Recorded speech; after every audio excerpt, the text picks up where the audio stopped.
नमस्ते मित्रों, श्री विद्यापीठम में आप सभी साधुओं का स्वागत है। हमारे महाराष्ट्र में एक वैज्ञानिक है। वो वैज्ञानिक मतलब नामचीन भारत के वैज्ञानिक है वो, पर मराठी है। उन्होंने भारत के नामचीन वैज्ञानिक जो संशोधन केंद्र है वहाँ पर काम किया है, परंतु वो काफ़ी नास्तिक है। हर व्याख्यान माला में उनके जब इंटरव्यू लिए जाते थे तब कोई ना कोई उन्हें पूछता था कि आपका अध्यात्म, रामायण, महाभारत इनके बारे में आपका क्या विचार है। तो वो अपने विचार जब रखते थे तब वही एक दिमाग लगाते थे कि उस समय कहते हैं कथानकाओं में कि ब्रह्मास्त्र नाम का शस्त्र था और ये ब्रह्मास्त्र पृथ्वी को सब कुछ नष्ट कर सकता था। अगर ऐसी वास्तविकता थी, ब्रह्मास्त्र वगैरह ऐसे थे, तो उस जमाने में रामायण महाभारत है, उस जमाने में इलेक्ट्रिसिटी भी होनी चाहिए थी। तो कहीं किसी कथा में या किसी में भी इलेक्ट्रिसिटी दिखाई नहीं देती, तो क्या सच में इलेक्ट्रिसिटी थी, नहीं थी? ऐसा बोलकर रामायण महाभारत ब्रह्मास्त्र को उपहासात्मक लेकर वो व्याख्यानमाला चिढ़ते थे। अब तो वो ऐसे वो वैज्ञानिक तो रहे नहीं, परंतु इसके बारे में लोग इतना सोचते नहीं, क्या इलेक्ट्रिसिटी थी, नहीं थी, तो ब्रह्मास्त्र था। देखो, हमें बहुत सारा कथाओं में उलझ के भी नहीं रहना है, परंतु जो हमारे सामने रखा गया है कथाओं के द्वारा, उसका वास्तविक असलियत भी हमें समझ में आनी चाहिए।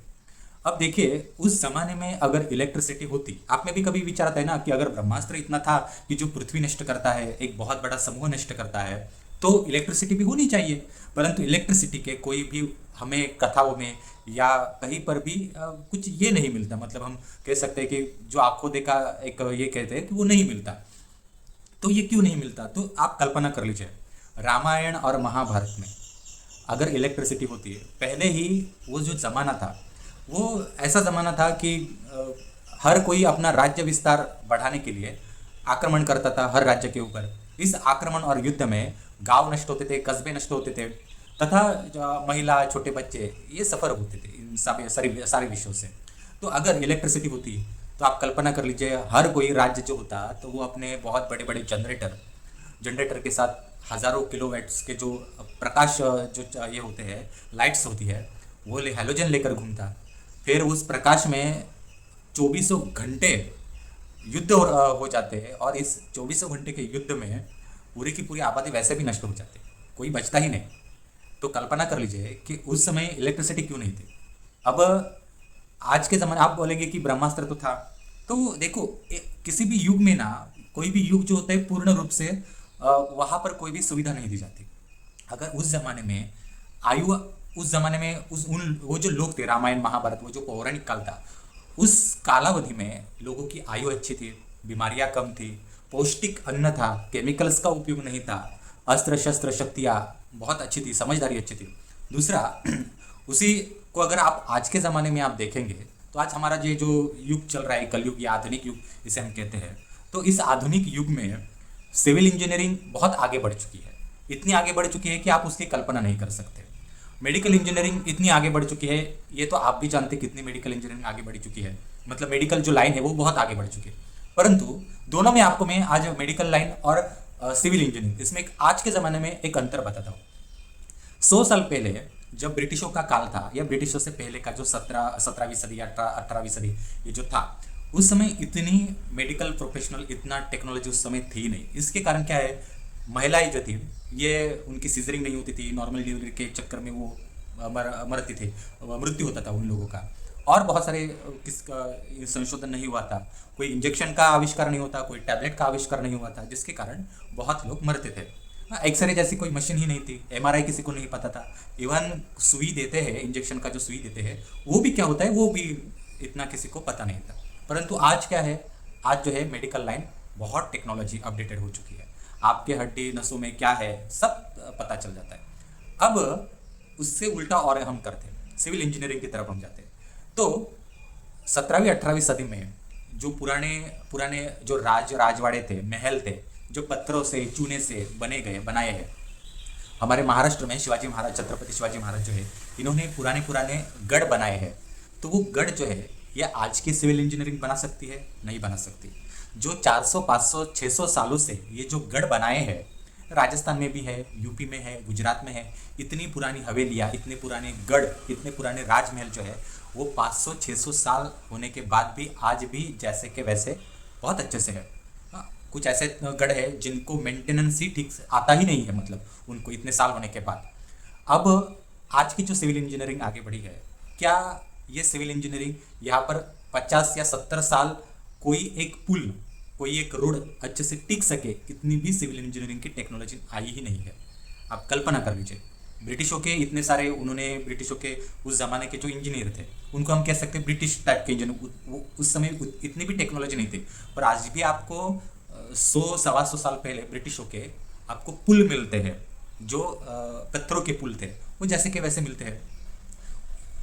और ब्रिटिशों ने जो वास्तुओं का निर्माण किया था वो भी जैसा का वैसा मिलता है, जो आज केंद्र सरकार, बहुत सारी जगहों के राज्य सरकार उपयोग में लाते हैं।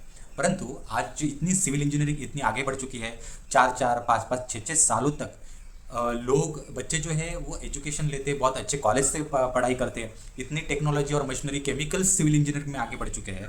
परंतु 50 60 या 70 साल कोई भी पुल, कोई भी कंस्ट्रक्शन बहुत अच्छे से विदाउट एनी कुछ भी नुकसान होकर टिक पाए, इसकी कोई ठीक से कहीं गारंटी ही नहीं है। मतलब आधुनिक और पुराने युग में पूरा आपको तो मिलता ही नहीं है। ये सारे जो लेक्चर है ना, इसका कहना एक ही है कि पुराने ज़माने में जो इलेक्ट्रिसिटी नहीं थी, ये इसीलिए ही नहीं थी कि उस समय लोगों के सोच विचार ही उस अलग तरह के थे। आज के ज़माने में लोगों के सोच विचार अलग तरह के थे। आज हमारे पास, हमारे शरीर में, मनुष्य जो है, हमारे शरीर में 80% जो है वो पूरा का पूरा ब्लड में वैसे भी केमिकल घुस चुका है। ठीक है, हमारा ब्लड इतना भी अभी शुद्ध नहीं है, नहीं तो हम रोग रहित ही रह चुके होते, हमारी वातावरण शुद्ध हो जाता। तो उस ज़माने में उतने सारे रोग नहीं थे। अगर हानि होती थी तो कोई युद्ध में जाता था, तो युद्ध में किसी को जब लगती थी तभी इंजरी होती थी, तभी हानि होती थी। बहुत सारे विषय जो होते हैं ना, इनका संशोधन, विचार विमर्श, ये बहुत आवश्यक है। अब तो आपको थोड़ा सा, आपने तर्क वितर्क या आपको भी तो समझ में आया होगा कि पौराणिक काल में, या पौराणिक काल भी छोड़ दीजिए आप, ये जो ब्रिटिश थे या ब्रिटिशों से पहले मुसलमानों का भारत के ऊपर आक्रमण हुआ, उन मुसलमानों के पास भी इलेक्ट्रिसिटी जनरेट करने जैसा कोई साधन होता तो ये मुसलमान भारत को कब का नष्ट कर देते। मतलब बहुत सारे मुसलमान इतने भी तमिलनाडु, मद्रास या कन्याकुमारी तक पूरा युद्ध करके नहीं गए। ये तो अकबर बाबर जो आए थे, निजाम वगैरह आए थे, तो ये तो ऐसे 24-24 घंटे युद्ध करके, इलेक्ट्रिसिटी से लाइट निर्माण करके, अलग अलग चीज़ें निर्माण करके, फिर तो युद्ध मतलब ख़त्म ही हो जाता सारी दुनिया। ये हमारे कल्पना से परे की दुनिया है, या फिर हमारे कल्पना से परे का विषय है। तो किसी भी युग में या किसी भी जो काल होता है, उसमें सारे सुख या सारे दुख आपको मिलते नहीं है। हाँ, तो उस ज़माने में अगर आप कल्पना कर लीजिए, किसी युद्ध में कोई मनुष्य को कोई हड्डियों को या जख्म हो चुके हैं, तो किसी वैद्य को बुलाना पड़ेगा, फिर वो वैद्य देखेगा कहाँ क्या हुआ है, फिर वो बीमारी दूर होने के लिए 2-2 महीने रेस्ट करनी पड़ेगी। अब आज के ज़माने में क्या है, कोई किसी को हड्डी की बीमारी हो चुकी है, हड्डी टूट गई है या इंजरी हो चुकी है, आप अपनी गाड़ी लेके 15 से 20 मिनट में किसी हॉस्पिटल में पहुंच सकते हैं। वहाँ पे आपको इलाज हो जाता है और 2-3 दिन में आप ठीक हो जाते हैं। अब ये जो टेक्नोलॉजी है, हर दुनिया में क्या क्या भगवान ने दिया है, ये भी हमें सोचना बहुत आवश्यक है। तो मेरा लेक्चर का कहना यही था कि बहुत सारे कथा पुराण जो होते, इनका संशोधन का विषय था। क्या असल बात है, क्या झूठी बात है, यही था मित्रों। नमस्कार। हमारा यूट्यूब चैनल शेयर कीजिए और सब्सक्राइब कीजिए।